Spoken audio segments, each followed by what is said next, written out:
Welcome back to the Reboot Show. I'm Sally A. Illingworth, your host, and I'm excited because today I'm joined by three panelists to have an exciting conversation about the good, the bad, and the lucrative of cybersecurity. So today we're joined by Ollie Whitehouse, who is the Chief Technical Officer at NCC Group. We're also joined by Dominic Vogel, who is the Founder and Chief Strategist of CyberSC. And we're also joined by Tracie Thompson, who is the Chief Executive Officer and Co-Founder of HackHunter. Welcome, guys. Good morning, good evening, good night. Beautiful. So we are operating on 3 time zones. To get started, Ollie, I'd love to hear from you, and I'm sure the audience would as well. How would you explain cybersecurity to someone who maybe doesn't have the technical knowledge about what cybersecurity actually means? And could you share an example of what a cyber threat is? Yeah, of course. So I think when we think about cybersecurity now, it's the security of the digital age. So we all have computers in our lives, from our cars to our homes to our workplaces. And it's maintaining the integrity, the availability, and the operation of those systems in a way that one would expect.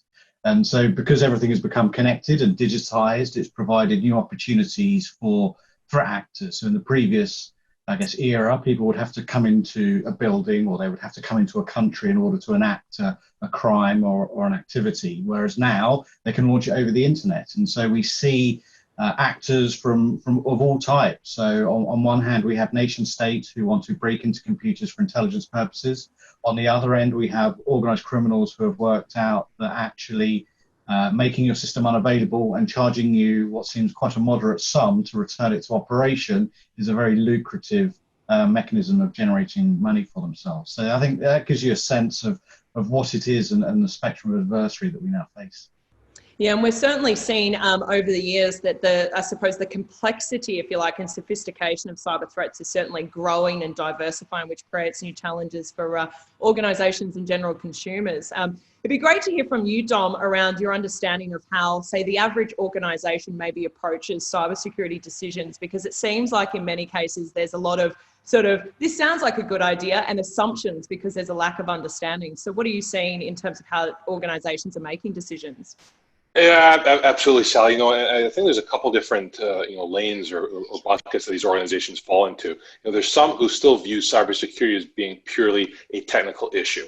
You'll have a lot of CEOs or business owners say, "Oh, IT deals with that," or "We don't worry about that risk. It's all on IT shoulders." And the thing is, they're missing that the fundamental nature of cybersecurity, of cyber risk, is that it's a business issue. It is a business risk. The World Economic Forum has consistently labeled cyber risk for the past, I'm going to say, 3 or 4 years as being one of the top risks facing organizations globally. And CEOs need to take heed from that. I think the biggest misconception that we're seeing amongst organizations is that they view it purely as a technical issue and not something that the C-suite should deal with. Yeah, and I think, particularly in recent years, as to Ollie's point, like the complexity and also probably the frequency of cyber attacks as we become more and more connected, it's really putting pressure on organisations to consider how they are developing cybersecurity strategies that are considerate to marketplaces that they're operating in. From your perspective, Tracie, being the founder of HackHunter, which is a specialised startup in the cybersecurity space, it'd be great to hear your thoughts on maybe what things founders in the cybersecurity space should be thinking about when it comes to developing cybersecurity solutions. Yeah, sure. Thanks, Sally. Well, cybersecurity is such a broad area. For example, we've been through a cybersecurity accelerator in Australia called CyRise. There are 16 alumni companies and not one of us is operating in the same area of cybersecurity. So it's very, very broad. You need to pick the area that is your specialty, and you need to find a problem that needs to be solved. Then once you've done that, you then need to validate the problem. So you need to speak to as many people as you can to see, is this a problem that actually needs to be fixed? And then after that, then you can pursue that and work out a solution for it. So yeah, I think it's just find your niche and double down and do it really, really well. And in the context of thinking about, to Dom's point, around the fact that, traditionally cybersecurity was perceived as this technical issue, that IT would just sort it out. But what's happening is it's actually becoming a business and an economic priority. And then to what you're speaking to, Tracie, around finding a specialization if you are developing a solution in that space, because it is quite complex and it is multifaceted. For the average person or even the average business leader, there's probably not much understanding about the different dynamics in the cybersecurity space.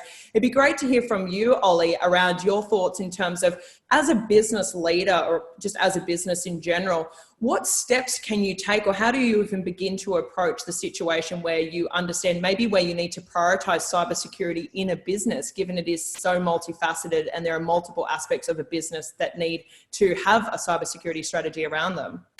I think it's a great question. And I think that there is an element here of cognitive distance in behalf of business leaders. So they look at cyber and they almost kind of table flip and go, this is far too complex for me to understand, and almost absolve themselves of responsibilities.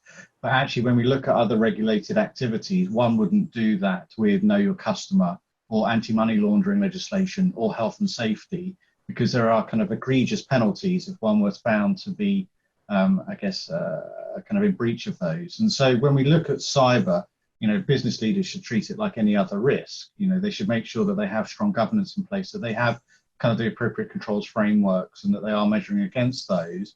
But then they also have the depth of leadership within their organization. They have whistleblower lines, et cetera, for where there are issues in the business that need to be reported. And if it is treated as such, then it is managed accordingly. The problem is, though, that cybersecurity, because of its pervasive nature, is a tremendous cost on a lot of business. And most senior leadership are remunerated based on growth and profitability. And and that's where the friction often arises, because actually to do it right and do it well and appropriate after potentially many decades of underinvestment costs quite a lot of money.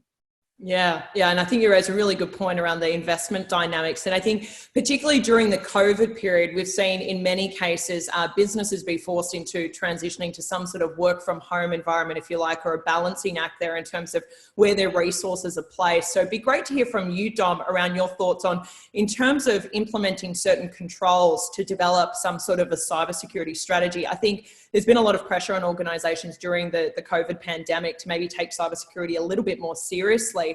So what are you seeing in the space of, say, identity and access management solutions when it comes to putting some of those controls in place, particularly during the work from home transition? Yeah, absolutely. It was interesting in which COVID is actually, from being a security advisory, having a security advisory business, COVID has actually been a bit of a blessing, because it's really helped our growth in that regard, like you're saying there, Sally, with this huge push where all of a sudden organizations almost overnight had to become virtual workforces. Many, especially with small and mid-sized organizations, were not prepared to do this. So there's this huge mad rush in order to do it and do it securely.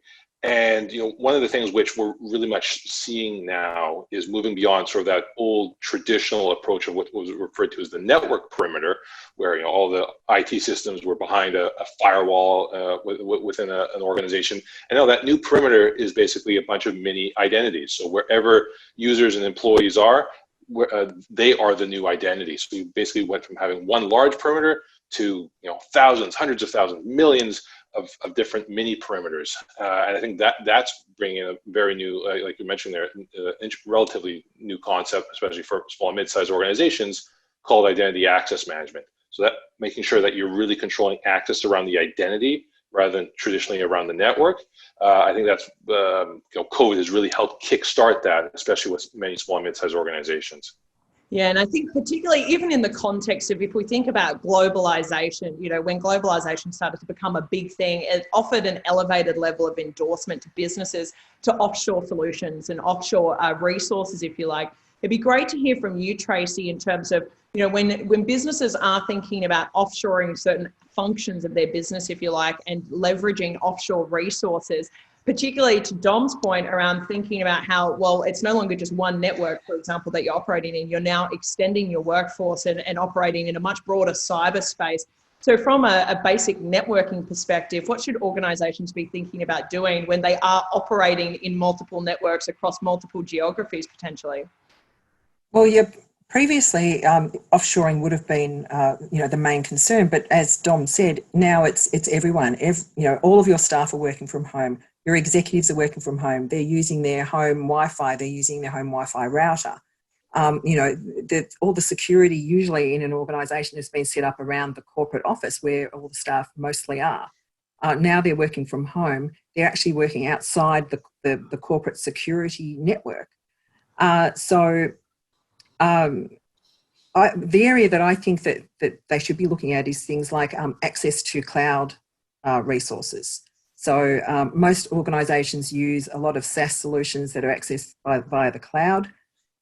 So it's security around that. And for example, there's an organisation called Detection, which is a startup here in Melbourne that does just that.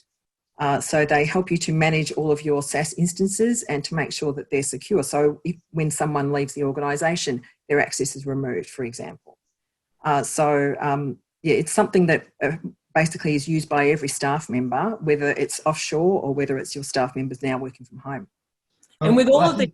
Yeah, go for it. And I think, there's a huge positive here also coming off the back of COVID. So the rapid rate of digital transformation that we have seen that it has forced, the accelerated rate of SMEs and also large enterprises moving to modern platforms has basically paid down probably anywhere between 5 and 15 years worth of technical debt, because they're moving away from legacy arcane systems that were being held together with chewing gum and sticky tape to arguably more modern cloud systems which have underneath them depths of engineering and security teams. And so I think sometimes when we speak of cyber, it's always doom and gloom, whereas I think actually the net benefit from a lot of this transition in such a short space of time is going to pay dividends, especially as people move to some of the tier one cloud providers for email and file access.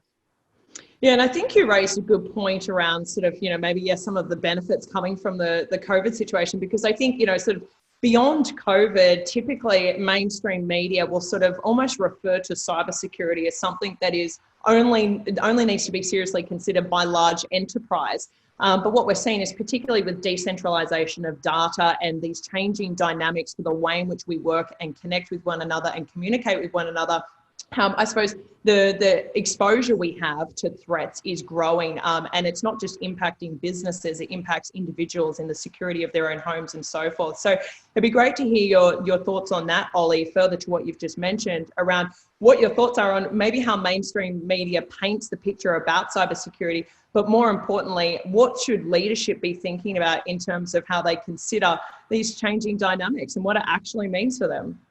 Well, firstly, we have to understand the lens through which media operates, right? It rarely sells good news. That's almost the dead donkey story at the end of the news segment that gets kind of relayed. So the reality is obviously the media report the negatives of cyber rather than net benefits. Naturally, in any part of our lives, if we look for threat, we will see it. It comes down to, is that threat likely going to manifest, and are we resilient against that threat? And cyber is no different there. And so, when we look at ransomware, for example, which is pervasive and almost indiscriminate against the victims it goes after, actually the resilience countermeasures to it are quite simple. Having backups which aren't easily accessible by a threat actor if they get in, being able to actually test your recovery processes from a loss event. These are all basic good hygiene. These are equivalents of washing our hands after we go to the bathroom, right? To make sure that we can kind of recover. And so I think, when you look as an executive down at this problem, it really isn't that complex if you really do try and quantify the threat appropriately.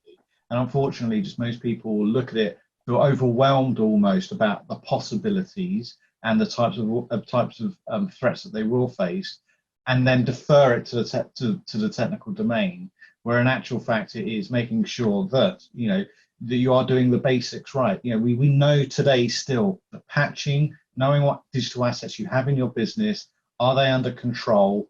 If we have just those things in place, we are far better than most organizations today. Most organizations still wrestle with the very, very basics of scale.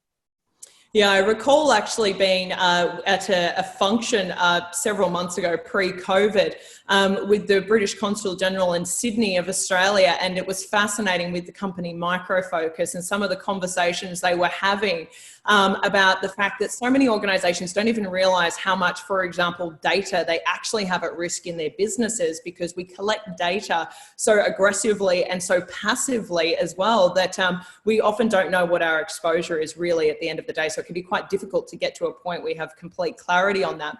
From a leadership perspective, Dom, it'd be great to hear from you around maybe what are some of the most common challenges that leadership have to sort of overcome to get to a point that where they really start to consider the seriousness of cybersecurity and how they can start developing a strategy around that. For example, is something like education or just even opening up the conversation in a positive light one of the first steps? Yeah, and one of the things which I'll piggyback up what you were just mentioning earlier there about the media, when the mainstream media started carrying more cybersecurity stories, that actually helped quite a bit, because one of the more common things we started hearing from executives was, what do we have to do to stay out of the 6 o'clock news? So I mean, it was a great conversation starter in the way in which it was never there. So I think the mainstream media has done a good service as a whole. Not necessarily agreeing with the means to it, but I mean, it certainly has done a great service to the cybersecurity industry in terms of getting that level of awareness at the board level and at the C-suite level. Other strategies which we have seen become increasingly more useful, and especially in the U.S. Even though I'm Canadian, just full disclosure, I'm not American. But what we're seeing in the U.S. Because the U.S. is a fairly litigious environment where you see a lot of lawsuits. I mean, you can't cross the street without getting sued. So one of the interesting things that we've seen there is that with each passing data breach or each passing security incident, you're seeing more and more companies, and as a result, more and more boards and C-suites being held personally responsible for data breaches. So I think that's been another thing which has very much incentivized the board and incentivized C-suites to really understand cyber risk. And again, we tend to see that more at the enterprise level, but we're really starting to see this trickle-down effect. And again, I've been working with small, mid-sized organizations for quite a few years. I'd say even pre-COVID, we're starting to get to that level of awareness, which was just never there before. I'd say the biggest downfall for most small and mid-sized business leaders when it came to cyber risk was that they were stuck in 1995 level thinking, in which they said, we're a small organization, no one's going to come after us, or, we have Norton 360, we're good, or, we know to not look out for the Nigerian print scam, and my retort always to that was, bravo, you must also be listening to the Spice Girls, because everything you just said right now is totally relevant to the 1990s. We are living in 2020. And just a few points on that, if I may. So there's a couple of things in that. So one is, yes, executives that are in seat today are the ones being held to account, but often it's a problem that's manifested over the years prior. So there is a good question there on whether or not there should be clawback for executive remuneration for those that were derelict in duty in the years or decades prior to it. Second, I think legislation and regulation are what ultimately drives improvement in business. And if we look at the impact of GDPR, Californian privacy laws, it makes people really care about the data, the authorization to collect that data, the intent to use that data, for all of the reasons. When you're being held to potentially a significant proportion of your global turnover as the fine from your data regulator, it definitely focuses the mind. And then I think going back to the kind of the smaller firms, I do think cyber insurance is a valid way to transfer some of that risk out. And so, business interruption cover, recovery cover, et cetera, there is a reality of a sizable organization that will be able to do a certain amount itself, but where it can't, it should look to use risk transference mechanisms. And I think, cyber, we see that is a very valid strategy. Yeah, and I think, certainly standardization is a key part alongside regulation and sort of, driving better consistency, not just at a country level, but also from a global perspective.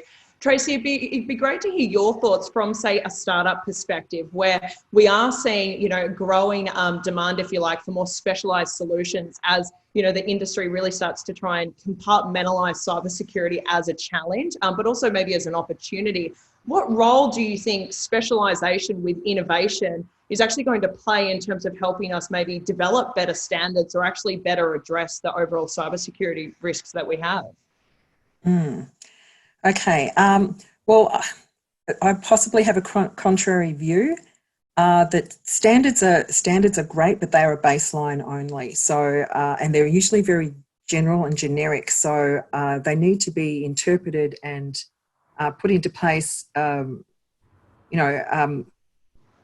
for whatever actually suits the organisation. So you need to look at it through your organisational context. And a standard is not going to tell you prescriptively what to do.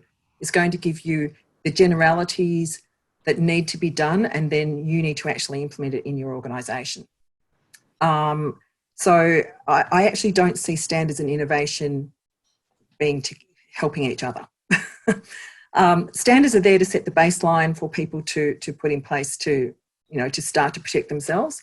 Innovation is all about seeing the way, and they also take a long time to develop and to change. So a lot of the time there's a lag behind what's actually happening in the industry and what the standards actually say. There's also many, many standards for you to follow. Just pick one that suits you and follow that one. And that's probably the best you can do if you want to follow standards. With innovation, it's looking at the problems that are out there now and solving and finding new ways to solve those new problems. And that may lead to a change in a standard down the track. And there are new problems happening every day. I mean, the cybersecurity changes continually. There are continually new threats, new technologies coming online. For example, Wi-Fi Halo is just about to be launched, which is it's a new protocol for IoT devices, so for Internet of Things devices, which allows them to basically communicate over longer distances using lower power. So when you look at new protocols that are coming in and the number of IoT devices that are being used in organisations and how they're proliferating and going to continue to proliferate, these are all new situations that need to be addressed, and a standard's not going to really be able to help you do that, immediately. And I think building on Yeah, I just want to add something about from a regulation perspective. I'll give a bit more of a North American lens. And first off, I want to say, I love everyone's accent. As a Canadian, I feel like I don't have an accent, but I love everyone's accent. But that wasn't the point I was trying to make. The point was, looking back historically in other sectors as well. So some of the examples I'll give is, with companies like WorldCom and Enron. They epitomized what we refer to as cooking the financial books in the U.S. And it wasn't until there was greater regulation in that area where organizations started to take that more seriously. Same thing in the automotive industry. Car safety was never regulated. Cars were actual friggin' death traps right up until the 70s and 80s. And it wasn't until there was consumer advocacy and greater regulations there around car safety that compelled the industry to make a significant pivot. Rather than just focusing on features, now it's focusing on safety. And if you watch any car ad now on TV, they're always talking about their JD Power Star rating or this, 5-star safety crash rating. They're all competing on safety now. So I do believe in some regards that regulation will play a role. I agree with what Tracie was saying. It still is just a baseline and standard, but I think it will play a role in propelling cybersecurity in terms of it being a bit more integral for organizations worldwide. And I was just going to add, I think, we have to appreciate that we're in the foothills here of cyber. And so, Sally, you will have known and me use this term, but, cyber is equivalent to where 1800 medicine was. At the moment, it's a lot of quackery and opinion, and not a lot of first principle science. And so the standards that we actually are using today are still based on a lot of opinion and industry best practice in inverted commas, and actually not shown in any demonstrable way to be effective under what constraints in what environments against which threats. And so as cyber increasingly does become a science, we can expect that the standards that we have written will look back with a modicum of embarrassment and shame as we kind of quickly refactor them. And so these things will be continually evolving. And again, standards at the moment being set at a level which are achievable and are not seen as anti-business, so people at least achieve that level, and then they'll be improved and refactored over time as the world kind of ups its game. Yeah, and I think the example you raised, Dom, around, for example, cars and cars marketing on safety, you know, I think it's a really interesting point. And I might sort of take us back a step here for a moment and just have a brief discussion around how we're seeing the nature of cyber threats evolve and what's actually happening in that space. Because, you know, I think obviously, as you guys have all highlighted, what happens is that as we create more conversation around the cyber situation, if you like, and to your point, Dom, earlier, even though media may not portray the best messages or they may not be that accurate, at least they're getting people talking about cybersecurity. So I know that, for example, as an average consumer, if I read something about cybersecurity, I'm generally made to think that it is only a limited concern, if you like, for larger organizations. But my understanding is that still basic tradescraft is one of the biggest threats in cyberspace, whether it's something as simple as email phishing or something alternative to that. So maybe we'll start with you, Ollie, around how have you seen the nature of cyber threats evolve over time? And is it greater sophistication that's creating the biggest risk for us, or is it still basic tradescraft? Yeah, there's yes and no. So the reality is it's just the volume of new entrants. So, you know, a lot of people and a lot of organizations and a lot of countries have now realized that cyber is a very effective tool for their own ends. And so the thing that's changed over the last 10 to 15 years is simply the volume of bad actors doing bad things. A lot of them, as you say, are using extremely basic tradecraft. And what you talk about, which is that kind of that human technology boundary, the human factors piece, we still haven't solved it. You know, doing phishing simulations till the cows come home does not make a resilient organization necessarily, because actually, again, what's been shown in the science is as people's stress levels go up, training wanes and dissipates. So if you target the kind of the finance team that are doing end of quarter or full year reconciliation, you know, and you say that you're from the audit company, they're going to click on it, right? Because, you know, they're just predisposed to do it. So, you know, people focus on the kind of the leopard skin pant hacker kind of unleashing all the latest tradecraft, but actually that's not the threat that most need to worry about. It is single factor authentication, it is being susceptible to phishing, it's running unpatched software, those types of things, unfortunately. And as the nature of threats can continue to evolve, if you like, I know as we sort of industry 4.0, if you like, becomes more of a reality. And I know that the Third Generation Partnership Project recently released specs around sort of release 16 of 5G, which means that industry Internet of Things is very much on the horizon in the near term. Tracie, it'd be great to hear from you from a Wi-Fi standpoint, if you like. With the Internet of Things comes more devices, in simple terms, being connected to networks. So what are we likely to see, or what should we be mindful of as Internet of Things becomes a reality? Or can Internet of Things potentially be a solution or a support to cybersecurity risks? Yeah, sure. Look, Internet of Things is one of my favourite subjects. It's absolutely amazing what you can achieve with a sensor or with communicating, you know, devices communicating with the internet. And the Internet of Things is already here. Your mobile phone is an Internet of Things device. Your smart TV is an IoT device. Your laptop, your smartwatch. So we're all using IoT right now in our own personal lives, and also organisations are using them. Say manufacturing organisations are using them on their production lines. You know, any large organisation that has staff working, they're all using IoT devices within the organisation to perform their work. So it's something that we already have now. And I actually read some statistics today where they were forecasting that by 2030 there will be over 21 billion IoT devices. And some forecasts are going even higher than that, to around 60 billion devices. Wow. They will become far more widespread, and you'll be able to do amazing things with them. So, for example, they're used for things like traffic analysis. So that can help you to, you know, with traffic flows. So it helps, you know, from a smart city viewpoint. You can use it within an organisation. I've seen recently a company called XYSense has brought out sensors that actually can help you enforce the 1.5 metre or 6 foot rule at the moment, now that we have with COVID. So that may help organisations get back into their offices quicker.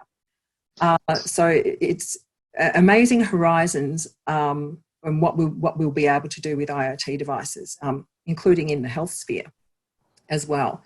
The statistics at the moment are that around 70% of IoT devices use either Wi-Fi or Bluetooth for communication.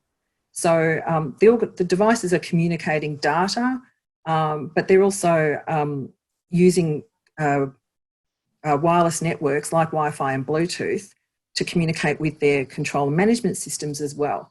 So if these communications are not secure, you can have devices being shut down so they can't actually operate. You can have data being intercepted and falsified, which can cause things like machines to explode. So there's all sorts of repercussions if the communications are not secure. So, and it's something I think that every organisation is going to have to think about, because they're already using IoT devices and they'll be using more and more over the years to come. And there's some particularly overwhelming forecasts around the number of connected devices in the years to come. And, I think both in personal and professional settings, so, in an organisation, but also when we consider the sort of, advancements that are happening for smarter living, really at the end of the day, it's us as individuals, it's the consumer that is adopting multiple or more devices, if you like, and as a result, contributing to the evolution of the Internet of Things. So it'd be great to hear from you, Dom. How much responsibility does the consumer have when it comes to cybersecurity and ensuring that they behave in ways that are cyber safe? What responsibility does the user have? That's such a good point. I think the answer is definitely moving forward is that the consumer needs to have take greater advocacy around the fact that they have to own their data and that they own what ultimately will happen to it. And they'll own it in the way in which they need to hold the businesses and organizations that they entrust that data to a higher standard. Again, I know that's not always possible if you're entrusting it to a city or to from a public sector perspective, like your government, but from a private sector perspective, I think you're going to see, like I said, greater consumer advocacy. I think right now we're in a bit of what referred to as a data breach lull, in which people are just almost become normalized to the fact that data breach stories are happening all the time. But I truly do believe, again, using the automotive industry as an analogy, that we are going to enter that phase where consumer advocacy is going to become increasingly more important. I think it really just comes down to the fact that consumers have to be more informed. Just building on that, I think one of the anxieties in governments around the globe, though, is the time that it will take for that consumer advocacy to kick in, because with each passing month, each 6 months, the volume of technical debt of arguably insecure IoT devices grows exponentially. And this is why we are seeing from nations, at least basic standards in IoT being established, if not being made regulation, to nudge consumers in the right direction. Because the reality is that we have a huge problem with the quality of IoT devices, technology obsolescence, so where updates are not being provided after relatively short periods after release, yet these devices can be around for 5, 10, 15 years. And so this is just storing up a lovely problem for someone to have to contend with. And we're already seeing it, right, with actors actively going after IoT devices, because actually there isn't antivirus or the other security controls. So we actually have very little visibility into their malfunction and their misuse by threat actors as we do compared to traditional PCs. So if we consider that, Ollie, and the sort of, certain IoT devices becoming effectively redundant or obsolete, if you like, whose role is it, or who's at the helm of sort of driving change to ensure that, say, redundant devices are actually being transitioned out of the marketplace? Or is that something we just need to let naturally happen and play out and we have to deal with it? Well, if history teaches us anything, if we wait for it to naturally happen, it won't. We've still got certain parts of infrastructure, which is 35 years old, 40 years old in power and energy distribution, which is mildly terrifying, I think, when you think about it against modern cybersecurity standards. So it's a great question, right? And the world is not even, and it will depend, I think, on a national level on how aggressive countries want to be. So is it the You know, if we look at the UK, I think if you look at the Active Cyber Defence Initiative being run by UK government, where they have a mandate to deny and disrupt bad actors from doing bad things at a national level, it isn't that you necessarily turn off the IoT devices, but you have ways of doing interventions to protect the known vulnerable. Yeah, I think it's impractical really to have an amnesty on vulnerable IoT devices, because I don't think people know that they've got them. So, you know, who and how, the reality is it won't be solved in our lifetime, I fear, which is mildly depressing to be saying at my age. Wearing your heart on your sleeve. I think it's interestingly in Australia, I want to say it was in 2018, the release of the Access and Assistance Bill, certainly provided the government with certain measures, if you like, to be able to sort of force certain technology companies to build in deliberate vulnerabilities to support them, I think, at a broader scale with interventions for cyber concerns, if you like. And there were certain debates around that bill in terms of how it may impact innovation, for example, at least in Australia. So it'd be great on that note to hear your thoughts, Tracie, around what role is innovation likely to play in terms of tackling some of these problems, and should the government, in your opinion, be incentivising innovation in the cybersecurity landscape? Oh, absolutely. As I said previously, the landscape is changing so quickly, and the proliferation of threats and situations that need to be addressed is just increasing. It's escalating. So definitely I think that government should be encouraging organisations to address those threats. I mean, what seems to happen is a new technology will come out. People will deliberately set out to work out a way to try and exploit that technology through vulnerabilities that they find, and then the innovators are left to come up with a solution to stop that from happening. I mean, I know that's what's happened in our case. So I guess it's trying to find ways so that the offensive side doesn't happen in the beginning.